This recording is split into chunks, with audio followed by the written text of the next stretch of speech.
Hi hello नमस्कार, स्वागत आहे तुमचं आपल्या यूट्यूब चॅनलमध्ये ज्याचं नाव आहे ध्रुवंकर फॅशन डिझाईन्स। मी आज तुमच्यासाठी न्यू लेटेस्ट अशी ट्रेंडिंग ब्लाऊजची डिझाईन घेऊन आलेली आहे। तर चला मग आपल्या व्हिडिओला सुरुवात करूया। बघा हा मी पाठीचा असा भाग तयार करून कटिंग करून व्यवस्थित घेतलेला आहे।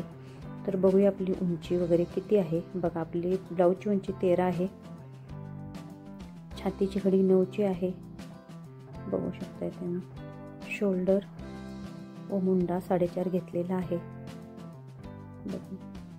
मी नेहमी सांगते की मी शोल्डर जेवढी घेते तेवढंच मुंडा घेते। गळारुंदी 2 घेऊन गळारुंदी 8.5 घ्यायची। गळ्याची उंची तुम्ही तुमच्या आवडीनुसार घेऊ शकता। असा एक बॉक्स तयार करून घ्यायचा आहे। बघा मी बॉक्स तयार करून अर्धा इंच मार्जिन सोडून 2-2 इंचावरती अशा टिक मार्क करून घ्यायचा आहे। अर्धा इंच हे शिलाईसाठी मी मार्जिन वरती सोडलेले आहे। बघा अशी सुंदर अशी कोपऱ्यातून आपल्याला हळूहळू अर्धवर्तुळ अशी डॉट डॉट देऊन डिझाईन तयार करून घेऊ शकता। इथं तुम्ही बांगडीचा वगैरे टोपणाचा वापर करू शकता, पण मी तसं काही केलेलं नाही आहे, डायरेक्ट आकार देत आहे। बघा शकता हातानेच किती सुंदर असा आपला अर्धवर्तुळ आकार आलेला आहे। बघू शकता तुम्ही। थोडंसं मी डार्क करते जेणेकरून तुमच्या लक्षात येईल। बघू शकता आपल्या गळ्याला किती भरपूर असे कोने आहेत। ते असं ब्लाऊज कसं कटिंग करायचं व कसं शिवायचं हे कळत नाही। आज मी तो व्हिडिओ तुमच्यासाठी खास घेऊन आलेले आहे। बघू शकताय जसं मी राऊंड शेप दिलेला आहे अगदी तसाच व्यवस्थित असा कटिंग करून घ्यायचा आहे। बघू शकताय अगदी जसं ड्रॉ केलेलं आहे तसं अगदी परफेक्ट असं मी कटिंग करून घेत आहे। बघू शकता किती सुंदर असं आपल्या गळ्याचं कटिंग झालेलं आहे। मी कुठेही कॅनव्हासचा वापर करणार नाही, अगदी सुंदर असं बिना कॅनव्हासचा गळा मी आज तुम्हाला रेडी करून दाखवणार आहे। तर हे आपलं मेन फॅब्रिक आहे।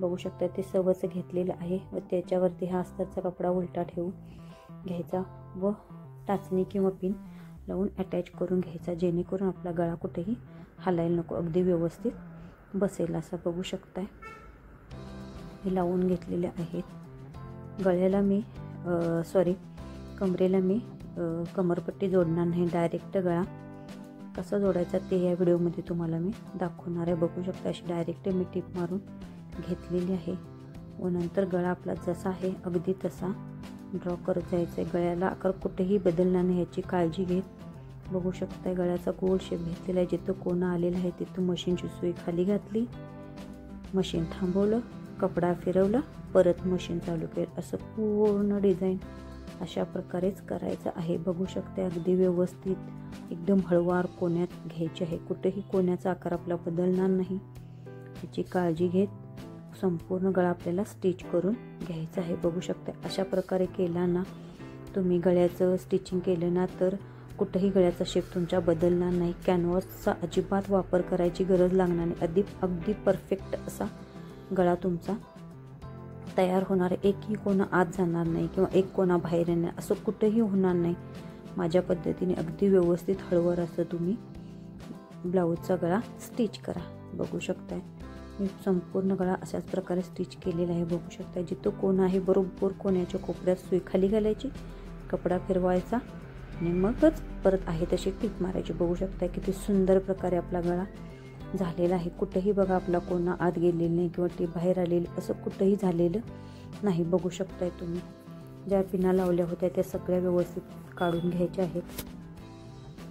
बघू शकताय तुम्ही व जसा आपला गळ्याचा आकार आहे अगदी त्याच प्रकारे परत आपल्याला मेन फॅब्रिक एकदा कट करून घ्यायचं आहे। पण मेन फॅब्रिक कट करताना आपली टिप कुठेही कट होणार नाही किंवा आपला अस्तर कुठेही कोपरा कट झाला किंवा इथं कमी झालं इथं जास्त झालं असं कुठेही होणार नाही ह्याची काळजी घेत अगदी व्यवस्थित असं आपलं मेन फॅब्रिक कट करून घ्यायचं आहे। बघू शकताय तुम्ही जे गळ्याचे आपले कोने आहेत बरोबर तिथं मी कात्रीनं जिथं आपली टीप आहे बरोबर त्या टिपापर्यंत असे सगळे कोने व्यवस्थित कट करून घ्यायचे आहेत, जेणे काय होईल आपले कोने अगदी सहजरित्या आतल्या साईडला फोल्ड होतील मस्तपैकी असे।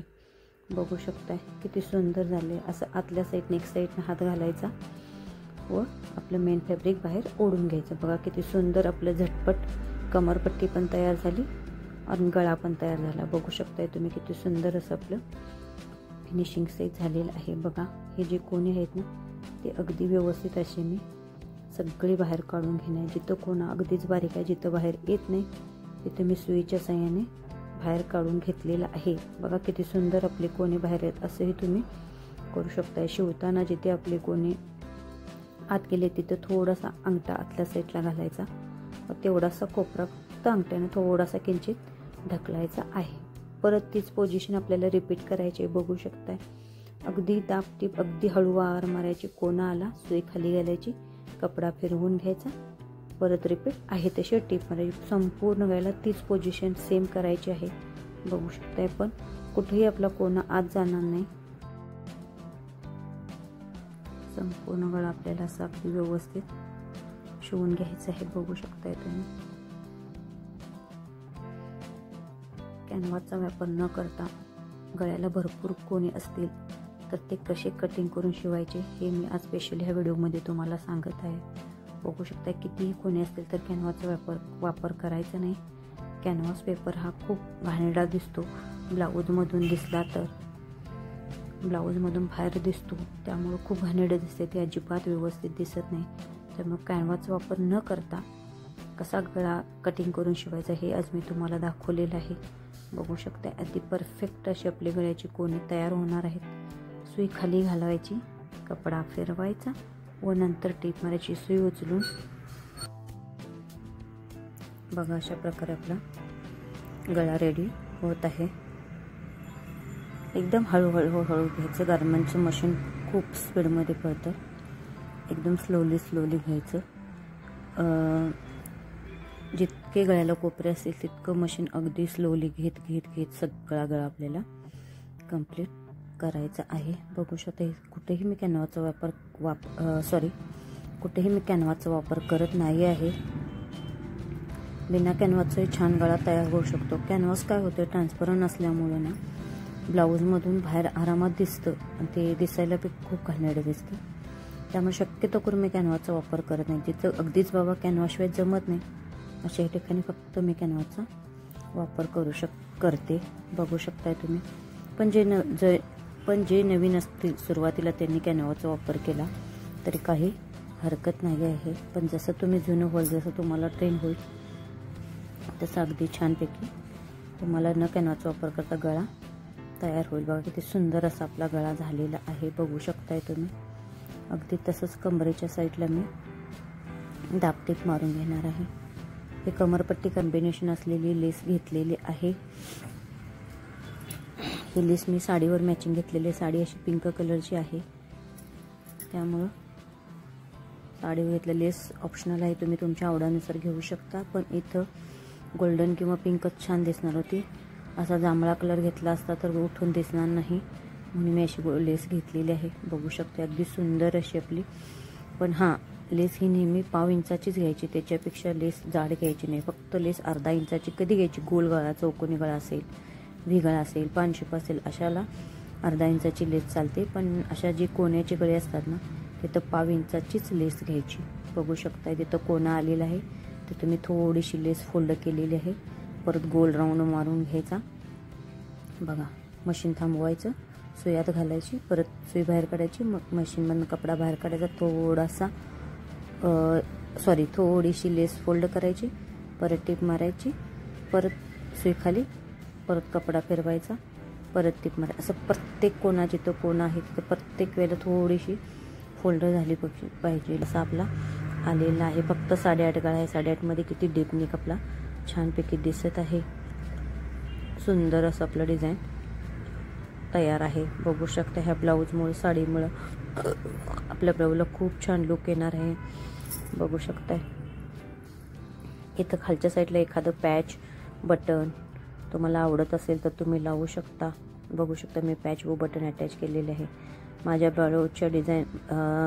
ब्लाऊजची डिझाईन तुम्हाला बघायला आवडत असतील तर माझ्या व्हिडिओला लाईक करा, शेअर करा, सबस्क्राईब करा. व जे कोणीला आपल्या चॅनलला नवीन असेल त्यांनी आपल्या चॅनलला सबस्क्राईब